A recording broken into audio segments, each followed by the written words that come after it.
Oke, Assalamualaikum warahmatullahi wabarakatuh. Hari ini kita memasuki ke dalam sesi 11, mata kuliah bisnis dan ekonomi digital. Nah, pada mata kuliah hari ini, pertemuan kali ini kita akan membahas yaitu tentang topik yang sangat menarik ya, akhir-akhir ini. Topik yang memang sangat hangat diperbincangkan baik di dalam kalangan pendidik maupun juga di kalangan masyarakat luas gitu. Nah, sebelum kita mulai pembahasan kali ini, alangkah baiknya kita berdoa terlebih dahulu. Berdoa sesuai dengan kepercayaan dan keyakinan masing-masing, dipersilakan.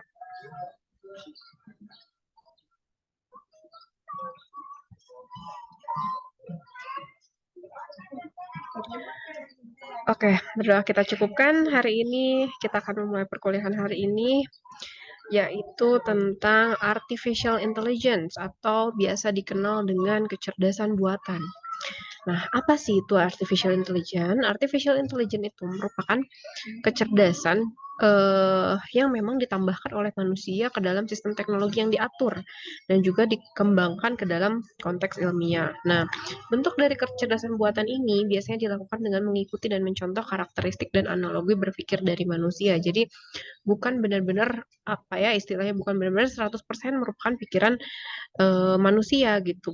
Ya, begitu hebat ya ciptaan Allah itu tidak akan ada yang mampu menyainginya. Makanya walaupun artificial intelligence sendiri sebetulnya hanya bisa mengikuti dan mencontoh karakteristik dan juga analogi berpikirnya. Nah, lalu diterapkanlah sebuah algoritma yang dikenal oleh komputer. Maka akhirnya si artificial intelligence ini pada masa yang sekarang ini sudah dapat menjadi sebuah machine learning atau sebuah mesin yang terus mempelajari dirinya sendiri, mengembangkan dirinya sendiri. Jadi apa ya proses pengembangan, proses belajar yang tidak ada habisnya begitu. Nah, pasti masih ada mungkin di antara kalian yang masih bingung apa sih itu kecerdasan buatan? Apakah kecerdasan buatan itu berupa robot? Apakah kecerdasan buatan itu berupa apa nih yang lagi hits kan sekarang self driving vehicle ya atau mereknya mungkin yang kalian ketahui adalah Tesla ya. Jadi sebuah mobil yang sekarang itu ternyata tidak membutuhkan lagi seorang supir.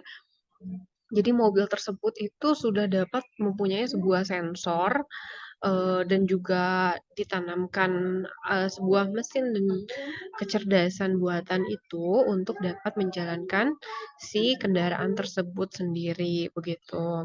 Nah, tapi sebetulnya kecerdasan buatan ini adalah merupakan hal yang kita gunakan sehari-hari. Jadi erat kaitannya sebenarnya mungkin dari zaman dulu kalian sudah mempergunakan artificial intelligence ini, tapi kalian tidak menyadari bahwa ini tuh merupakan artificial intelligence.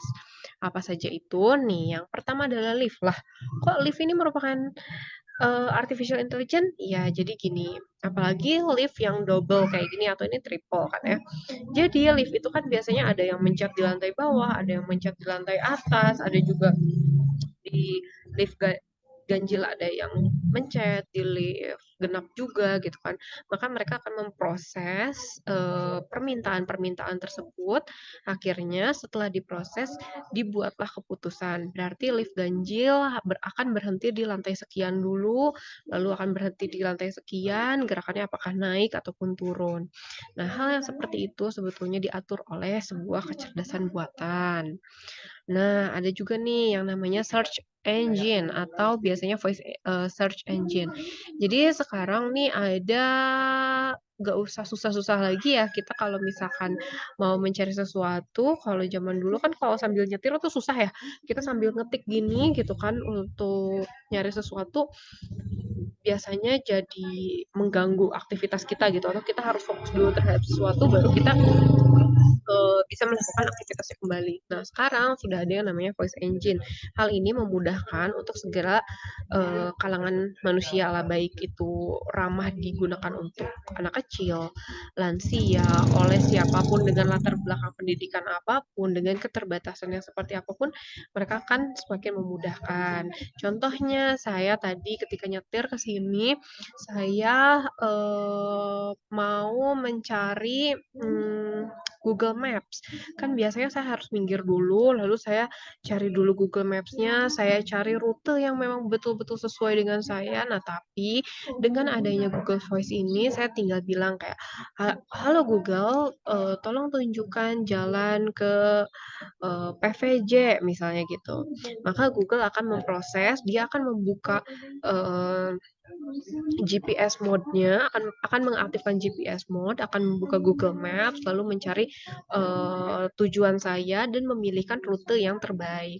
Rute terbaik itu dipilihnya tadi ada dari dalam segi waktu, ada dalam segi apa ya, kemacetan, akses jalan yang mudah, dan lain sebagainya. Biasanya kan kalau misalnya kita sedang di Jakarta ada pilihannya, apakah kalian mau masuk ke dalam toll road atau kalian menghindari toll road atau misalnya ada ganjil, uh, sorry, ada jalan yang memang terbatas untuk dilewati kendaraan yang ganjil maupun genap.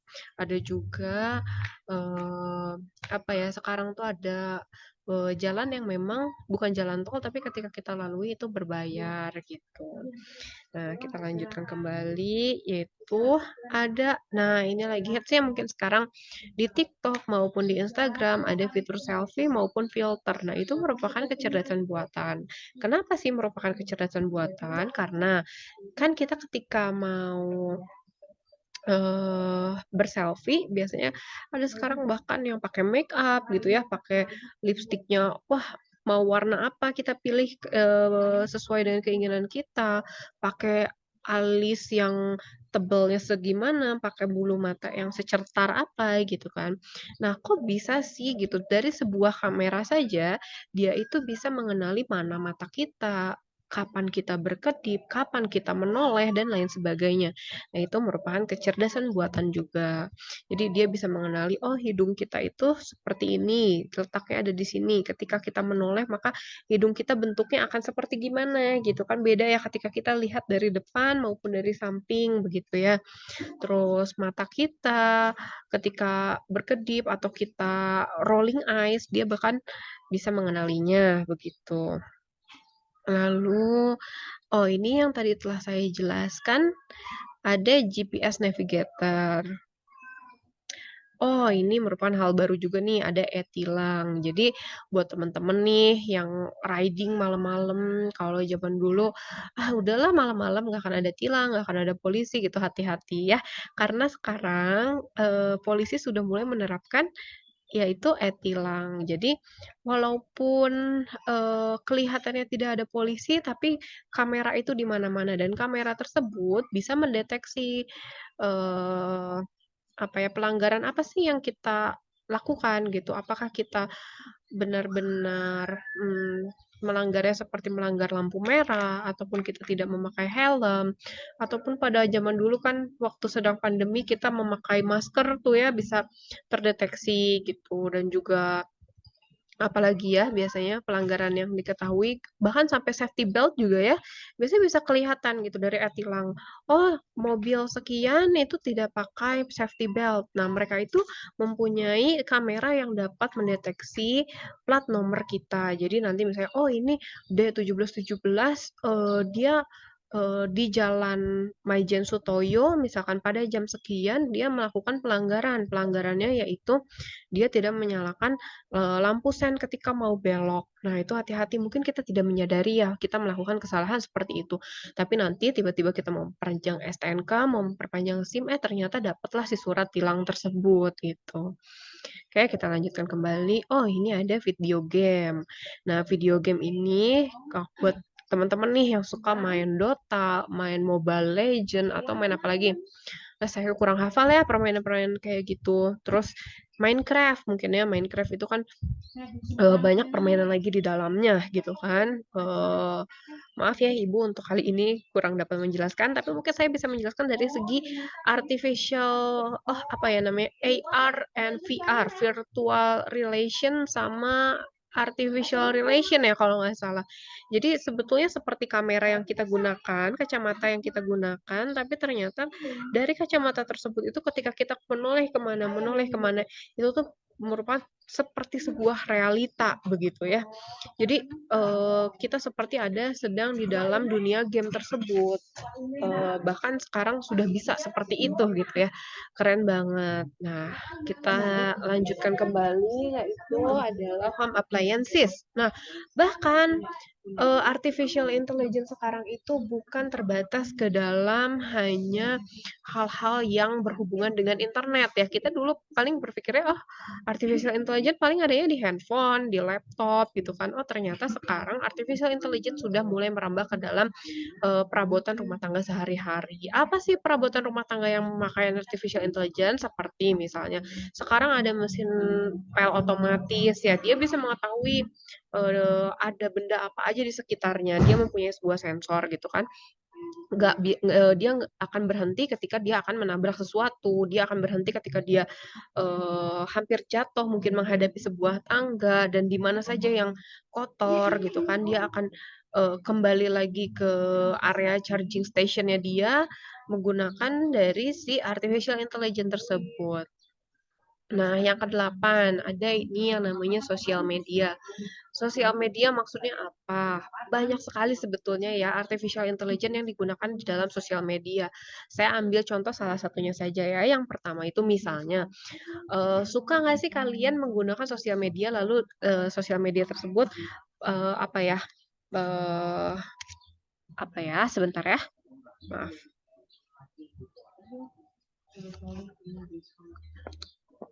Saya pindah tempat dulu.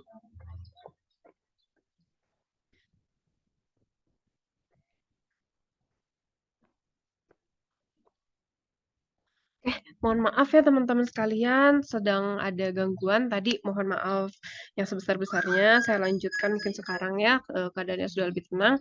Oke, sosial media tadi ya yang kita bicarakan. Jadi, pernah kan kalian misalkan sedang menggunakan sosial media lalu ada di situ, apakah kamu akan memfollow ini karena saya mendeteksi si A, si B, si C merupakan teman kamu gitu kan?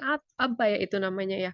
Mutual friends gitu ya. Mereka itu merekomendasikan seorang teman gitu untuk kita follow. Nah, itu kan dari mana gitu mereka tahu bahwa, oh, ini merupakan temannya kita gitu ya. Nah, itu menggunakan artificial intelligence yang menggunakan data-data yang pernah kita masukkan. Lalu ada yang namanya online translator atau replace. Wah, ini sering sekali ya digunakan oleh para mahasiswa. Biasanya mahasiswa mau melakukan sebuah tugas maupun juga penelitian, biasanya tidak jauh dari yang namanya translator ya. Nah, inilah pentingnya kalian apa ya mengerti bahasa Inggris karena saya pernah diajarkan oleh seorang dosen saya. Jadi dia tuh mengatakan begini, kamu mungkin sekarang tidak merasa bahwa bahasa Inggris itu merupakan hal yang penting gitu ya. Tapi nanti semakin berkembangnya zaman, pengetahuan itu akan semakin terbuka ketika kamu mengerti bahasa Inggris. Misalnya saja katanya. Waktu itu saya dikasih contohnya adalah ketika seorang anak yang sakit. Kita sebagai seorang ibu, ketika anak kita sakit mungkin kita langsung ke dokter gitu kan. Tapi ketika kita sudah mempunyai akses untuk pengetahuan yang lebih luas, kalau misalkan kita googling lah gitu katakan, kita googling, oh ini anak sakit panas gitu. Kalau di googling mungkin oh demam, demam hanya demam saja gitu, demam bisa DBD, bisa tipes, bisa apa gitu. Oh tapi kalau misalkan dalam artikel yang berbahasa Inggris biasanya dia itu semakin lengkap gitu. Jadi kita bisa mengetahui bahwa oh anak kita demam itu ternyata ada penyakit yang namanya ini gitu. Jadi biasanya artikel-artikel itu banyak yang menggunakan bahasa Inggris dan ketika kita bisa menggunakannya secara tepat, kita juga dapat mengakses informasi yang lebih luas lagi. Lalu, oh ini face recognition. Oh ini maaf ya saya ada typo sama fingerprint. Jadi, dari mana sih sebuah handphone ya, kita kan sekarang kalau misalnya buka handphone itu udah pakai, face recognition ya gitu. Dari mana handphone bisa tahu kalau itu kita gitu. Jadi, itu merupakan artificial intelligence gitu. Dia mengukur gitu, oh kalau RV itu biasanya dari mata ke alisnya itu jaraknya sekian sekian sentimeter gitu, terus alisnya itu bagaimana bentuknya, terus udah gitu ketika dia senyum lebarnya berapa jauh gitu. Oke, kita lanjutin kembali. Nah, ini beberapa pengertian dari kecerdasan buatan. Jadi, kalau menurut si John McCarthy ini, kecerdasan buatan itu merupakan sebuah usaha memodelkan proses berpikir manusia dan mendesain mesin agar dapat menirukan perilaku manusia. Nah, tapi seiring berjalannya waktu nih si Herbert Simon, dia tuh mengatakan bahwa kecerdasan buatan itu merupakan tempat suatu penelitian, aplikasi, dan juga instruksi yang terkait dengan pemrograman komputer dalam melakukan suatu hal yang menurut pandangan manusia itu cerdas. Jadi, ternyata, artificial intelligence ini seiring berjalannya waktu juga dia, diharfiahkan oleh, para ahli itu sebagai sesuatu yang berbeda. Nah, ini yang terakhir adalah menurut Rich and Knight. Dia itu mengungkapkan bahwa kecerdasan buatan itu merupakan sebuah studi mengenai bagaimana membuat komputer dapat mampu melakukan hal-hal yang saat ini masih bisa dilakukan lebih baik oleh manusia. Nah, berdasarkan definisi di atas, kecerdasan buatan itu merupakan proses pemodelan dan desain mesin melalui komputer agar bisa menirukan perilaku manusia yang sangat cerdas. Nah, ini nih, kalau misalkan dari, ada namanya tuh biasanya sampai buku itu saking terkenalnya ya, nanti mungkin saya di akhir akan memperlihatkan bukunya seperti apa. Jadi buku itu tuh biasanya disebut sebagai kitab sucinya orang-orang artificial intelligence gitu ya. Karena semua orang artificial intelligence tuh pasti pernah membaca buku itu gitu. Nah, kalau dari buku itu bisa kita simpulkan bahwa yang pertama itu adalah AI itu atau artificial intelligence itu merupakan sistem yang dapat berpikir seperti manusia. Lalu berkembang lagi nih, tidak hanya berpikir tapi harus bisa berakting atau, berperilaku seperti manusia. Nah, lalu diperbaharui lagi 2 tahun kemudian, yaitu tidak hanya, berpikir seperti manusia, tapi harus juga berpikir secara rasional. Karena ternyata manusia itu tidak selalu berpikir secara rasional. Ah, kenapa sih manusia tidak berpikir secara rasional? Ternyata karena manusia itu mempunyai, sebuah emosi.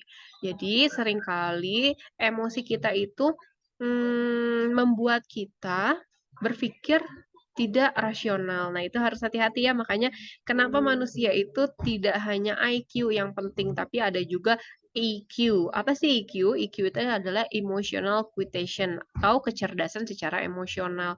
Ada orang yang benar-benar pintar, tapi dia tuh sering marah-marah gitu kan, nggak jelas marahnya karena apa, emosinya naik turun gitu kan, tanpa kesebaban atau tanpa sesuatu yang, eee, jelas gitu. Lalu dari semua itu dikembangkan lagi. Jadi tidak hanya berpikir rasional, tapi harus juga berperilaku secara rasional gitu. Oke, kita lanjutkan. Oh, ini ada kecerdasan buatan yang dilihat dari berbagai sudut pandang. Yang pertama adalah sudut pandang kecerdasan. Kecerdasan buatan membuat sebuah mesin menjadi cerdas. Jadi, mesin ini tuh harus mampu berbuat seperti apa yang dilakukan oleh manusia. Lalu yang kedua adalah dari sudut pandang penelitian. Nah, kecerdasan buatan itu merupakan suatu studi bagaimana membuat agar komputer ini dapat melakukan sesuatu sebaik yang dikerjakan oleh manusia. Nah, ada lagi dari sudut pandang bisnis nih yang sedang kita pelajari ya. Jadi kecerdasan buatannya atau AI adalah kumpulan peralatan yang sangat kuat dan metodologis dalam menyelesaikan masalah-masalah bisnis. Jadi sekarang orang-orang bisnis itu banyak menggunakan AI itu untuk mendukung marketingnya mereka gitu. Jadi bahkan sekarang nih hati-hati ya orang marketing, tapi saya yakin sih yang namanya marketing itu sebuah skill yang sepertinya sulit untuk ditiru gitu ya. Sekarang sudah ada namanya e-marketing. Nah, itu nanti kalian pelajari apa itu e-marketing akan kita pelajari nanti mungkin ketika kita bertemu saja ya. Lalu ada juga yang sering digunakan oleh orang-orang bisnis adalah artificial intelligence yang berhubungan dengan pengambilan keputusan gitu ya. Biasanya kan pengambilan keputusan ini dapat dilakukan oleh orang-orang yang jago banget nih manajemen strategiknya ya gitu. Selain dari manajemen strategiknya juga biasanya yang namanya keputusan itu biasanya harus diambil oleh petinggi-petinggi. Misalkan yang saja CEO maupun ya chief officer yang lainnya. Nah sekarang, apa ya, karena tadi yang namanya, keputusan itu biasanya kadang kala tidak rasional, maka AI ini seringkali digunakan untuk membantu, mengambil keputusan dari sebuah problem bisnis gitu. Lalu yang terakhir adalah sudut pandang pemrograman, yaitu studi tentang pemrograman simbolik dan juga penyelesaian masalah atau problem solving dan juga pencarian atau searching. Nah, ini bagaimana sih sebetulnya penerapan konsep kecerdasan buatan? Jadi sebetulnya, kita anggap itu yang pertama adalah ada input. Inputnya ini bisa berupa apa saja ya, bisa berupa masalah, bisa berupa pertanyaan, atau bahkan bisa juga merupakan sebuah peluang. Lalu, input ini akan diberikan kepada sebuah komputer atau sebuah sistem. Nah, sistem apa aja? Ada sistem yang berbasis pengetahuan dan juga sistem yang, inference engine atau motor inferensi, yaitu kemampuan yang dapat menarik kesimpulan berdasarkan pengalaman. Makanya AI itu seringkali disebut dengan, machine learning atau sesuatu mesin yang dapat apa ya, belajar terus gitu ya.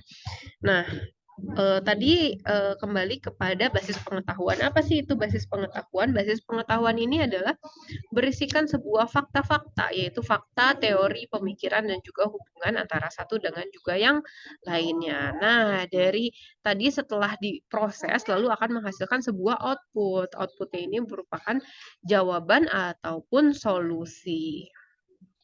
Nah, yang terakhir, peranan kecerdasan buatan dalam bisnis tadi kan sudah saya jelaskan ya, beberapa. Ada dari pengambilan keputusan, ada juga dari segi marketingnya. Nah, sekarang ini saya akan membahas dari analisis keuangannya.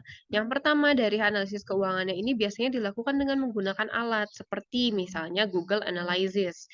Nah, Google Analysis ini apa sih? Yaitu yang mampu membaca hasil moneter dan menghubungkannya dengan keputusan bisnis secara spesifik, begitu.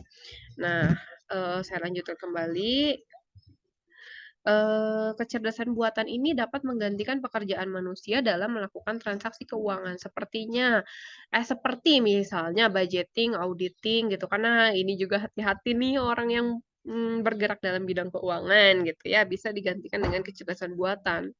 Lalu ada juga yang membantu pekerjaan secara daring atau online. Nah, jadi banyak juga informasi yang bisa didapatkan secara online dalam waktu yang singkat. Kalau dulu kan ya kita ingin meneliti sebuah pasar, kita ingin meluncurkan sebuah produk nih. Untuk meluncurkan sebuah produk kita harus segmenting dulu, targeting, positioning. Setelah itu kita harus mencari SWOT-nya gitu kan. Apa sih strength kita, weakness kita, threats-nya apa, opportunity-nya apa. Nah, sekarang ada artificial intelligence yang membantu pekerjaan-pekerjaan seperti itu. Lalu dapat juga membantu dari proses transaksi bisnis. Ya, apa itu? Yaitu kegiatan seperti operasi perusahaan, pemasaran, dan juga transaksi pembelian dan penjualan pembayaran pelayanan bisnis lainnya. Kayaknya lebih simpelnya, kalau zaman dulu kita, selalu menggunakan uang cash untuk melakukan pembayaran. Nah, tapi sekarang ini kita, bahkan, sudah beberapa restoran gitu ya yang melakukan pemotongan karyawan digantikan dengan mesin. Waduh, gitu kan. Jadi saya itu punya pengalaman ke suatu restoran dan ternyata nggak ada waiters-nya, nggak ada cashier-nya, cuman ada orang kitchen aja gitu.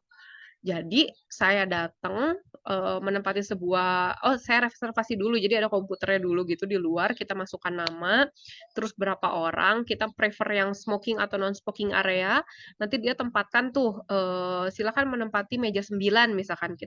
Setelah saya menempati meja 9 nanti ada QR code lagi, saya apa namanya, saya scan, nanti setelah di-scan itu ternyata dia, bukan langsung masuk ke menu. Jadi dia itu langsung ada seperti sapanya dulu seperti waiters lah gitu ya, kayak, "Halo, selamat pagi Ervi, selamat datang di restoran ABC," gitu kan. Eee, se Kita akan menampilkan sebuah menu dan menu andalan kami hari ini adalah ini, gitu kan. Oh, menarik banget, lalu saya pilih tuh menu apa sih yang saya akan, pilih dan saya tinggal checklist-checklist, submit, nggak lama dari situ nanti saya akan dapat tagihan. Tagihannya itu langsung connect ke GoPay. Jadi saya tinggal masukin sidik jari saya, lalu sudah terbayar gitu tagihan saya saat itu. Nah, uniknya lagi ternyata si, restoran ini tuh tidak mempunyai waiter sama sekali. Jadi kita setelah nanti sudah membayar, nanti kan, menunggu untuk si masakan kita dimasak lah begitu ya. Nanti ketika si masakan kita sudah selesai, udah ready, lalu ada ping di handphone kita, ping ping ping ping ping ping gitu. Terus saya lihat, oh ternyata sudah ready dan, bisa diambil di, deket kitchen gitu. Jadi ada meja meja apa ya itu, meja untuk ngasihin si makanannya lah gitu ya. Terus saya ambil, saya makan, setelah itu ya saya harus bersihkan sendiri. Ada lagi nanti station untuk ngebersihinnya gitu. Jadi cuma disimpen aja sih gitu. Nah, ternyata yang namanya restoran pun sudah secanggih itu gitu kayak menggunakan AI. Jadi saya nggak usah jalan lagi ke kasir untuk pembayaran gitu kan. Saya nggak usah angkat tangan lagi untuk manggil waiters gitu kan. Kecuali nanti ada sih waiters ketika kita membutuhkan sebuah bantuan itu ada tombol bantuan juga gitu. Oke. Secara umum, kecerdasan buatan itu dapat mendukung 3 kebutuhan yang, sangat penting. Apa aja, kebutuhan itu? Yang pertama adalah otomatisasi proses bisnis, yaitu meningkatkan wawasan melalui analisis data dan juga keterlibatan dengan para konsumen dan juga para pegawai, begitu ya. Kuliah hari ini sih sudah cukup sampai di sini, cuma saya mau titip pesan nih ya. Teman-teman itu pasti sudah tidak, asing lagi, pasti sudah familiar dengan apa yang namanya ChatGPT. Nah, saya mau nitip pesan sama teman-teman sekalian, mohon gunakan artificial intelligence ini secara bijak gitu ya. Karena kita bisa saja, sekarang ada tugas, kita gunakanlah AI untuk mempermudah hidup kita, tapi sayangnya hal itu bisa diam-diam atau silent killer gitu ya. Jadi diam-diam itu mereka itu membodohi kita. Jadi semakin lama kita semakin mudah merasanya untuk melakukan segala sesuatu, akhirnya otak kita pun mencari tumpul, otak kita tidak terasah lagi. Secara tidak sadar, lama-kelamaan proses atau daya analisis kita itu menurun juga. Sedangkan apa ya, sedangkan pada saat ini sepertinya kita itu dalam posisi-posisi pekerjaan semuanya juga terancam ya, akan adanya AI ini. Jadi mohon secara bijak, kita mengembangkan diri juga, saya titip pesannya teman-teman sekalian mohon kembangkan dirinya, semaksimal mungkin dari segala macam skill, karena mungkin di masa yang akan datang skill yang sekarang dibutuhkan mungkin nanti sudah tidak dibutuhkan lagi, akan ada skill-skill yang nanti belum ada dan nanti akan sangat dibutuhkan gitu ya. Jadi pinter-pinter teman-teman sekalian di sini untuk dapat mengembangkan dirinya. Nah, ini tugas mandirinya yaitu kalian menjawab. Yang pertama adalah apa sih keuntungan dari penggunaan AI secara komersial dan juga sebutkan minimal 2 contoh aplikasi AI serta jelaskan masing-masing manfaatnya. Nah, untuk 2 buah contoh ini mohon berikan contoh yang tidak saya sebutkan tadi gitu ya. Oke, jawaban diketik menggunakan format Word dan dikumpulkan maupun disubmit. Jawaban tersebut melalui e-learning. Seperti biasa, paling terakhir hari Minggu jam 23.59. Oke, baik. Perkuliahan hari ini cukup sampai di sini. Terima kasih atas perhatian dari teman-teman sekalian. Semoga teman-teman sekalian mengerti ya, memahami apa yang telah saya sampaikan hari ini. Oke, cukup sekian. Wassalamualaikum warahmatullahi wabarakatuh. See you semuanya.